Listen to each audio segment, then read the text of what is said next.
This episode from the life of Sherlock Holmes will be transmitted to our men and women overseas by shortwave and through the worldwide facilities of the Armed Forces Radio Service. Petri Wine brings you Basil Rathbone and Nigel Bruce in the new adventures of Sherlock Holmes.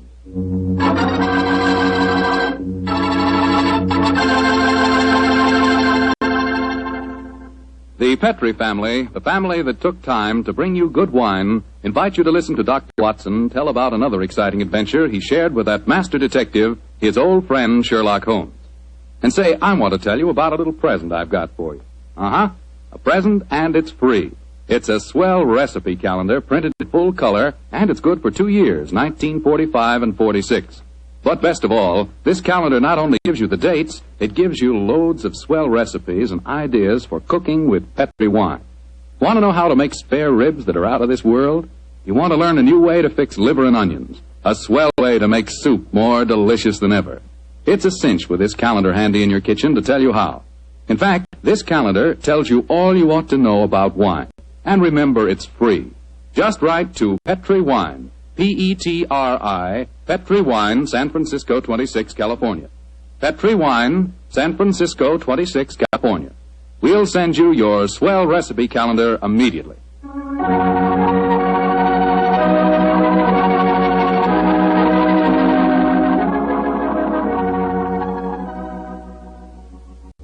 And now for our weekly visit to the genial Dr. Watson. Good evening, Doctor. Good evening, Mr. Foreman. Come in and settle yourself down. Thank you.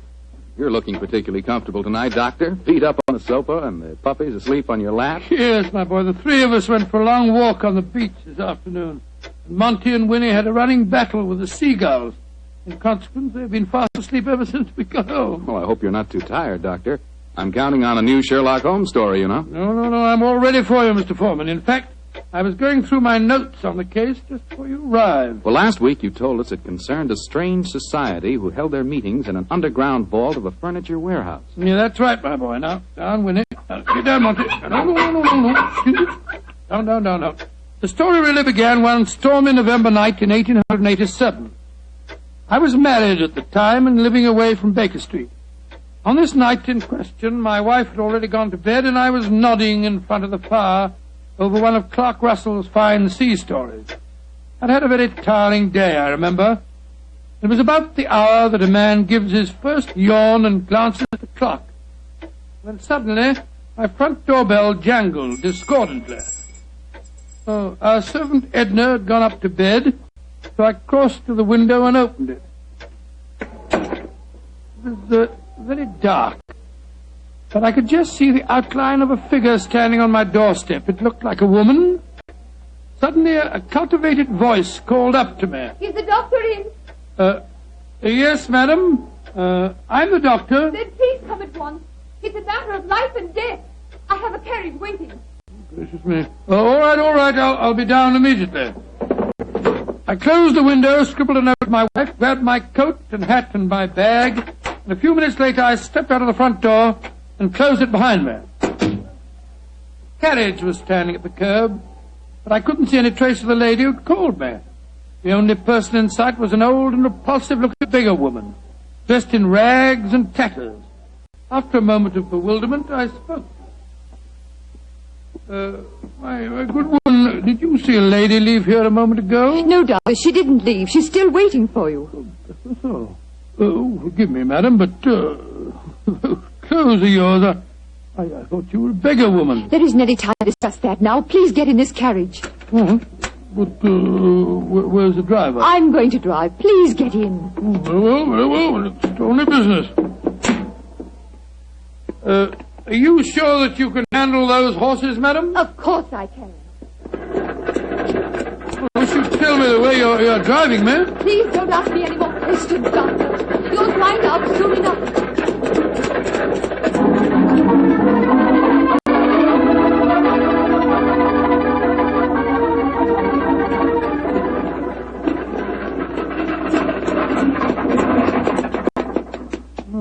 Thank heavens we've finally reached our destination. Must have driven halfway across London. Oh, hello. Must be somewhere down near the river. No dwelling places here. Nothing but enormous warehouses. Why have we stopped here, madam? Oh, this is where we're going. Please follow me down these steps. I wish you'd tell me where you're taking me. We have a club here in the basement. You'll see for yourself in a moment. It's a very solid-looking door. How do you propose to get past it? I'll show you.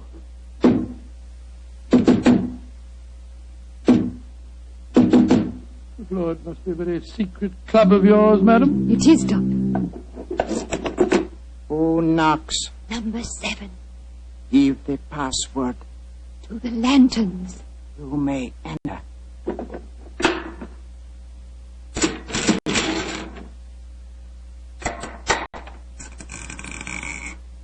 Follow me, Doctor.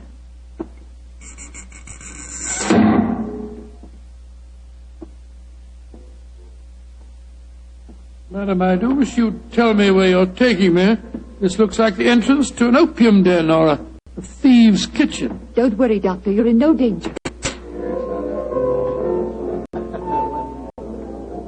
There. Does that look like a thieves' kitchen? Great Scott, I don't believe my eyes. A luxuriously furnished room. What a strange collection of people. Some look like beggars. Others in full evening dress. Amazing. Number 7.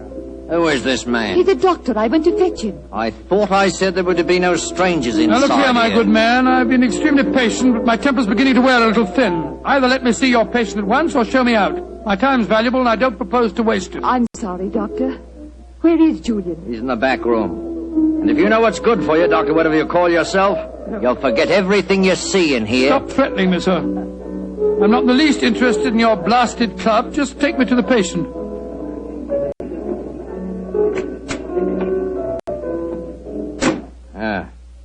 This is the man we want you to examine, Doctor. Huh? What happened? He fell down the stairs leading into the clubroom. Well, why'd you move him? We wanted him to be comfortable. It's the worst thing in the world you could have done. Never move a person with an injured skull. Is he going to be all right, Doctor? No, madam, I'm afraid he isn't. His neck's broken. He's dead. Huh? Julian, dead. You sure of that, Doctor? Of course I'm sure of it, my good man. I'm afraid you need an undertaker, not a doctor. We must tell the others. All right, quiet, everybody. Quiet. Quiet. Julian is dead. Julian dead? Oh, this is terrible. Who is this man? He's a doctor. Oh, better get him out of here at once. We don't want any strangers nosing about. That's right, though. Shouldn't have brought him here anyway. Now, just a minute. I assure you, ladies and gentlemen, I haven't the slightest desire to stay here one moment longer. If you'll direct me to the door again, madam, I'll try to find a cab myself in this godforsaken district and go home. Show him out and give him his money. Follow me, please. I'm delighted to. Do you mind if I don't drive you home, Doctor? Well, no, I should prefer it.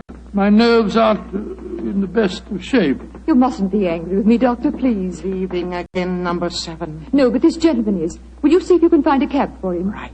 To whom shall I send in my bill, madam? Oh, here's a £5 note.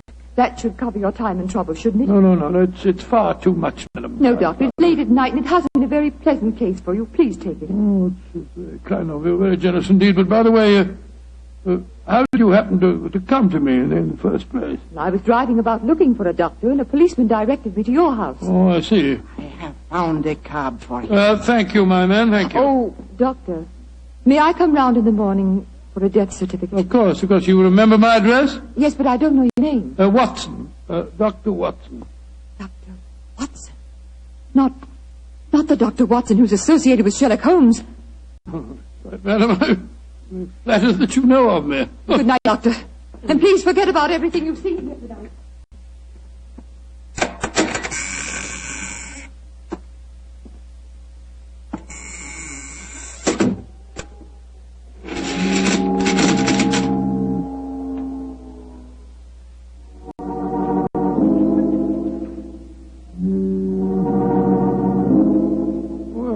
Upon my soul, what an amazing business.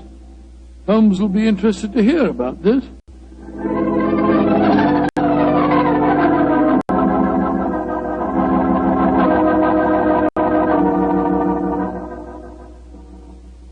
And that's the way it was, Holmes. One of the most curious adventures I ever had without you. Very interesting, Watson. You say this underground cellar was luxuriously furnished. Yes, and the people there were an amazing mixture. Some were in rags and some in evening dress.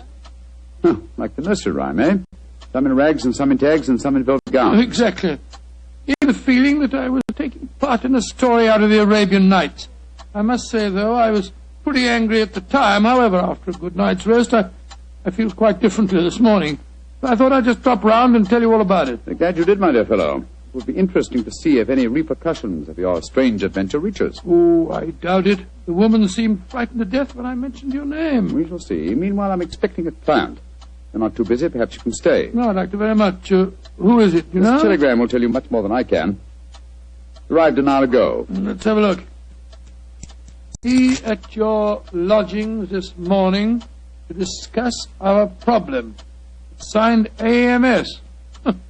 Pretty high-handed message. Be at your lodgings. Oh, please. What do you suppose AMS stands for? I was just toying with that problem when you arrived. Could it be the American Medical School? No, there's no such body. It's the American Medical Association. Oh, yes. The imperious tone of the message inclines me to believe that the A stands for amateur. Very possibly. Amateur Mendicant Society. Or the amateur murderers. That would be a nice thought, wouldn't it? As their representative now, no doubt, to save us further guesswork. Holmes, it looks like the same carriage that I drove in last night.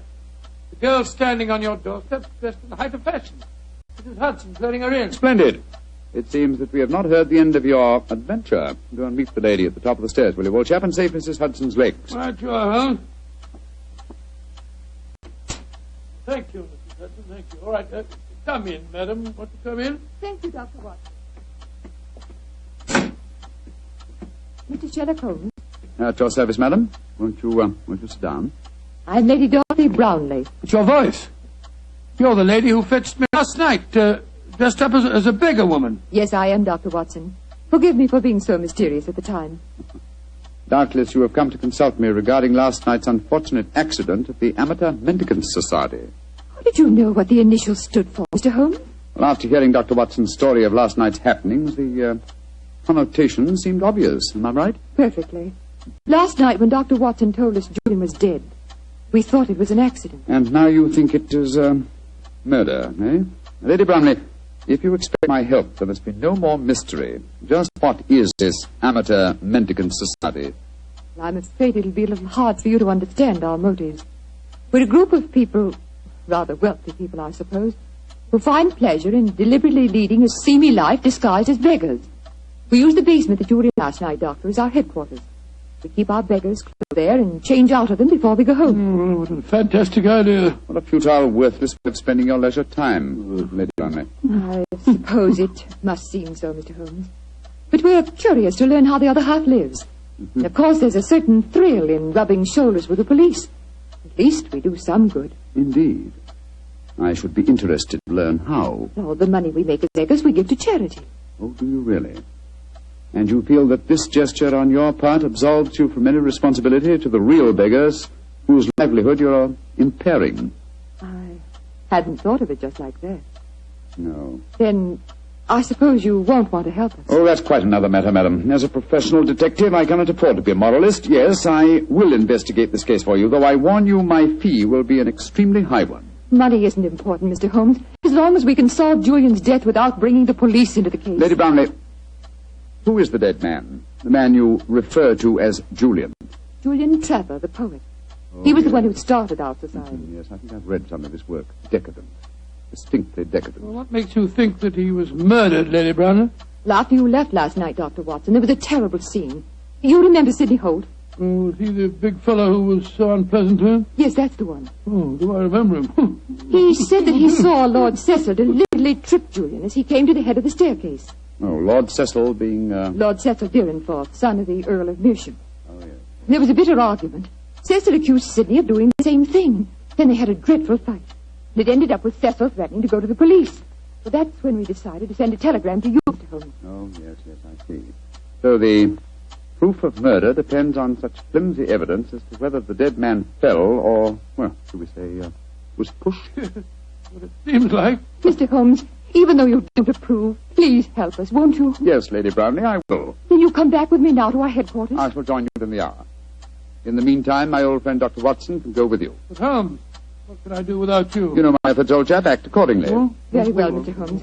But you promise you'll be there. I promise you that I will be there, madam. Thank you so much, Mr. Holmes. We'll be expecting you. Come on, Doctor. Well, I'll just get my hat and coat. Holmes, what are you up to? Go with her and ask no more questions. I shall join you within the hour. Holmes, there's a glint in your eye. I don't think you believe the story. Of course I don't, Watson. Well, then what? Then go with her, old fellow, and keep your wits about you. The game's afoot.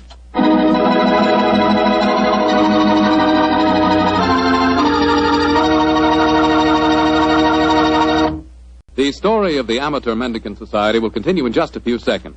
Time I'd like to use to remind you that you're really missing something until you try having wine with your dinner. And I mean a Petri wine. Let's say a Petri California Burgundy or a Petri California Sauterne. Both wines are just made to make good food taste better. If you like a red wine, try Petri Burgundy. Try it with hamburger, with stew, with any meat or meat dish. And if you like a delicious white wine, a wine that'll make chicken taste better than ever, try a well-chilled Petri Sauterne. With food, nothing can take the place of a good Petri wine.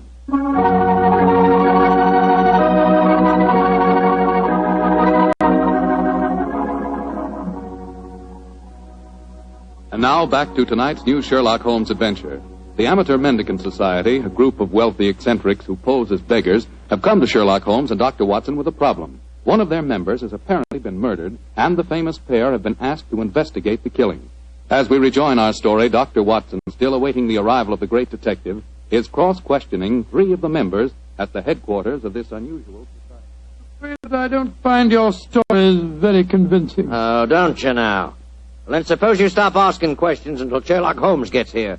He's the man we've engaged to settle this business, not you. We're paying for his services, not those of his assistant. Mr. Holmes asked me to conduct this preliminary investigation, my good man. I'm perfectly familiar with his methods.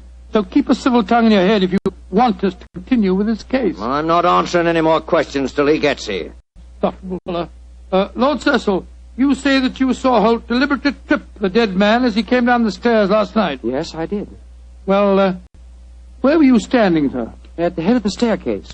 Holt was beside me, and as Julian came by, he deliberately... Excuse me, number 11, excuse me. What is it? There is a strange man just come in. He is dressed as you when you work, but I do not remember to have seen him here before.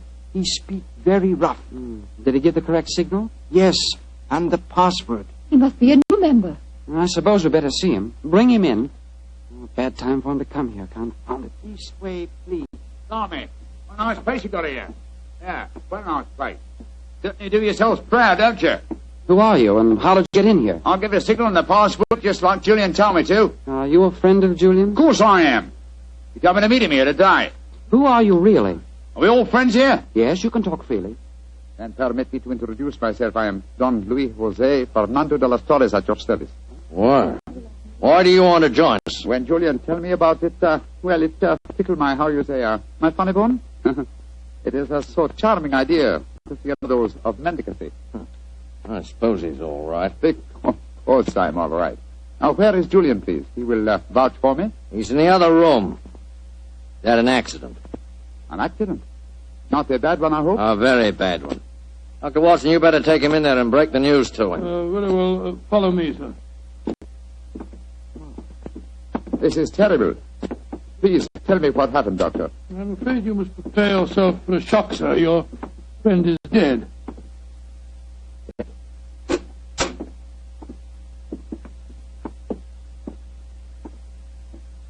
His neck was broken last night in some brawl. Yes, except that I do believe it was an accident, Watson.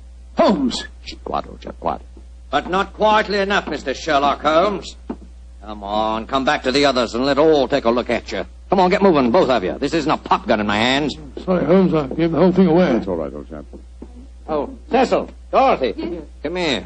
I want you to take a look at the great Sherlock Holmes. Walked into our trap just like any stupid policeman.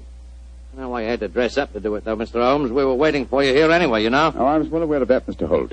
You see, I knew I was walking into a trap. How did you know that, Mr. Holmes? Lady Brownlee, the story you brought to us today was so obviously a false one. just as there is no Amateur Mendicant Society. Who are they, Holmes? Go ahead, Mr. Holmes. Tell him. Let's see how much you really do know. Yes, go ahead. Why should I tell you what you already know? Go on, talk if you know what's good for you. Oh, you're so persuasive, aren't you, Mr. Holt? Very well. Undoubtedly, Julian Trevor's death last night was an accident. You fetched a doctor, Lady Brownlee, a very natural move, and later discovered that the doctor in question was the old friend of Sherlock Holmes. You were all afraid that I would become interested in your unusual society, and so you invented that very thin story about the accident being a murder. You wanted to lure me here so that I could be disposed of, and you could all continue your nefarious works without hindrance. Well, now aren't we clever? What is our nefarious work, may I ask? Your password gave me a clue to the lanterns. Prior to the French revolutionists. They strung the aristocrats up on the lampposts. Then again, the combination of curious costumes and a luxurious establishment in a low-class area posed another question. What political belief provides a common meeting ground for misguided aristocrats and dangerous commoners? And how did you answer that question? Oh, very simple, my dear sir. One word. Nihilism. Its doctrine of assassination and overthrow of government would find every chance of being put into practice by all of you at the forthcoming Jubilee celebrations to be held here in London. And also would account for your beggar's clothes. A beggar would have greater freedom of movement in a crowd than an ordinary person. You're a clever man, Mr. Holmes. Too bad you'll have to die. I'll get the rope. What are you going to do with him? Do? Give him a first-hand taste of nihilism, of course. They can't live. They know too much. You can't possibly do this, you know. The police will track us here. By the time the police get here, you and your friend Holmes will be blown to kingdom come. Here's the rope, Sidney. Oh, right. Hands together, Mr. Holmes. That's it. Oh, mind that bandaged wrist of mine, will you? It's confoundedly sore. Oh, isn't that a shame now? Is this any better? Ooh. Tie up the doctor, Cecil, while I bind Holmes's legs. With pleasure. I can't go through with this. What do you mean, Dorothy? You can't go through it. I just can't stand by and see two innocent men murdered. Don't be a fool, Dorothy. We can't let them live. They know too much. I don't care. If you go on with this, I'm going out for the police. You fool. Oh, Tie her up as well, Cecil. leave me alone. Sit down there beside him. Go on. You're a devil. Oh, shut up. Now, Mr. Holmes, I'm going to fetch a little invention. A little invention I'm sure you'll be interested in. Mr. Holmes, it's a pity you and your friend didn't learn to mind your own business. I'm afraid it's too late to teach an old dog new tricks. It's too late now, at any rate. Quite comfortable, Dr. Watson? Don't you speak to me, sir. You're a filthy traitor to your country. Rubbish. Here we are. Example of Mikhail Petrov's mechanical genius. This bomb will blow the entire building sky high. And the three of you with it. Now, I wind the time clock so. And we'll set the fuse to go off in 5 minutes. It'll give us plenty of time to get away. So.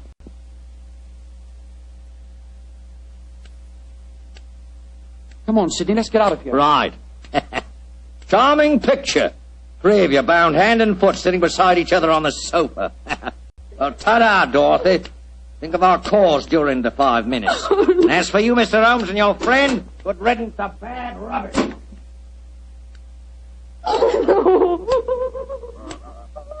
Well, Holmes, this looks like the end. Afraid so, old chap. I blame myself. If I hadn't been so infernally noisy when I recognized you, we would be in this mess. Wasn't your fault, old fellow.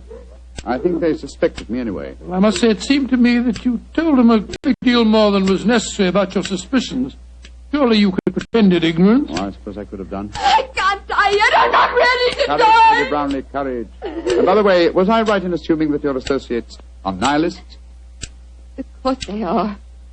They're planning to assassinate the Prime Minister during the Jubilee celebration. Prime Minister, great heavens, Holmes, we've got to get free. Assuming some miracle happened, we did get free and your former associates were arraigned in court. Would you testify against them? Oh, of course I would. But what chance is there of that? That devilish clock, why doesn't it stop If ticking? it bothers you that much, Lady Brownlee, I'll stop it for you. Holmes, your hands are free. Of course they are, my dear fellow. Bandaged wrist I mentioned just now concealed a razor-edged blade. I cut through the ropes almost before our friends had left the room. Then why did you keep us in the suspense, Mr. Holmes? I wanted to be quite sure that you'd testify in the forthcoming trial, madam. There we are. That renders the bar harmless. Aha! And that means that the police have sprung the trap that I set for your associates, Lady Brownlee. It's lucky for you that you had a change of heart and prevented you from leaving us. Oh, Mr. Holmes, how can I ever thank you? Holmes, you had the place surrounded with police when you came in here. Of course I did, my dear fellow. Here, you can do your ropes. No wonder you were so calm. No wonder you told them so much. You wanted them to show their hands. Precisely, old fellow. And they obliged me most satisfactorily. They attempted our triple murder. They are self-confessed anarchists. And with the evidence of Lady Brownlee, I'm sure that we can put them where they all belong. Considering it barely noon, I think you'll agree, Watson, that is a very comprehensive morning's work.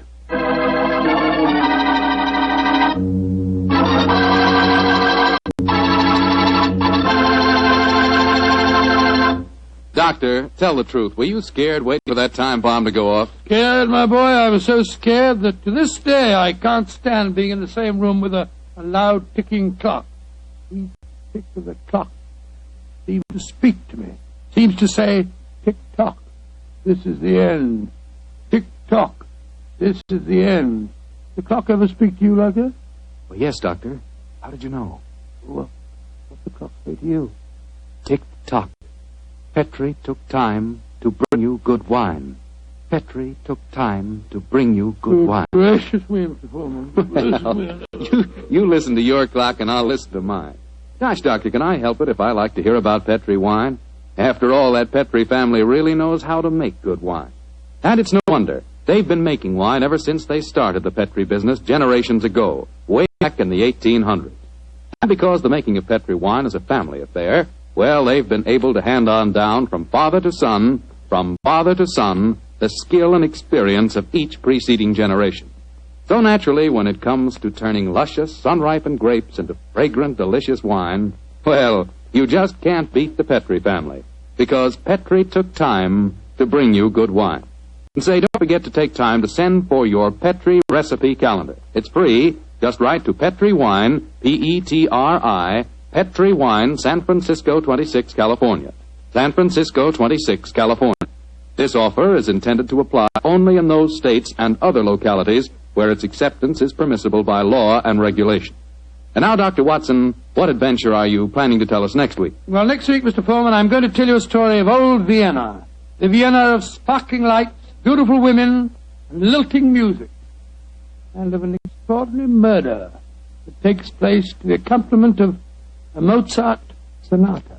Boy, that sounds like a thriller. I'll see you for sure next week. Just a minute. Before I go, Mr. Foreman, I want to urge every registered nurse listening in to get all the facts about the Army Nurse Corps. The Army needs you, nurses, needs you desperately. They'll make you an officer at once and give you every chance to further your post-war careers. So if you're a registered nurse under 45, call at your local Red Cross chapter and get all the details.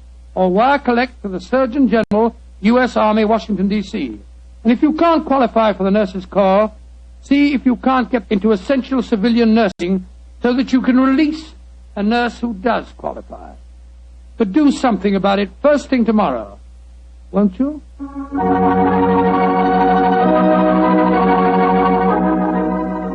Tonight's Sherlock Holmes adventure is written by Dennis Green and Anthony Boucher and is based on an incident in the Sir Arthur Conan Doyle story, The 5 Orange Pips.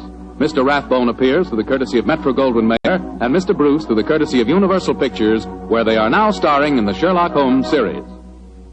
The Petri Wine Company of San Francisco, California, invites you to tune in again next week, same time, same station. Meanwhile, don't forget to take advantage of our offer of a free recipe calendar. Oh, the Petri family took the time to bring you such good wine. So when you eat and when you cook, remember Petri wine. To make good food taste better, remember... Petri